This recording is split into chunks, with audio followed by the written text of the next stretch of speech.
La guerre en Ukraine impacte tous les pays de l'OTAN. L'Estonie, par exemple, surveille d'un peu plus près son espace aérien. Et pour ses missions, elle est soutenue par les militaires de la BA 116 de Luxeuil-les-Bains. Reportage Frédéric Buridan, Jean-Stéphane Maurice. Base militaire d'Amari, en Estonie, à 1800 km de la Haute-Saône. Ce pays voisin de la Russie fait partie de l'OTAN et accueille des avions des pays alliés pour la défense de son espace aérien. Aujourd'hui est un jour particulier. Les F-16 de l'armée belge vont laisser la place au Mirage 2000 de la BA 116 de Luxeuil. Notre mission, ça va être de prendre donc la QRA, la Quick Reaction Alert. Donc en gros, c'est l'équivalent de la permanence opérationnelle française. Donc c'est de décoller sur alerte pour identifier les avions qui s'approcheraient ou qui traverseraient l'espace estonien. Pour comprendre cette mission, nous avons pu participer à un exercice grandeur nature à bord d'un avion cargo militaire. L'avion pénètre dans le ciel estonien. En quelques minutes, 2 Mirage 2000 arrivent à sa hauteur pour le contrôler.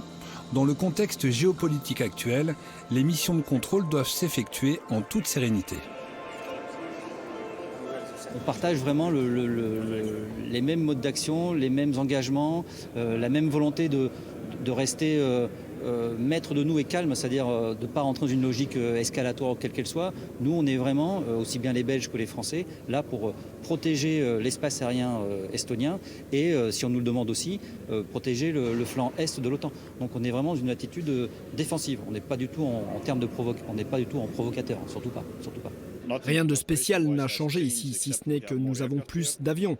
D'habitude, on en a 4 et là, on a 8 avions. Et puis, bien sûr, on est plus vigilant à ce qui se passe autour de la frontière. Arrive le moment fort, la cérémonie de passation entre Belges et Français.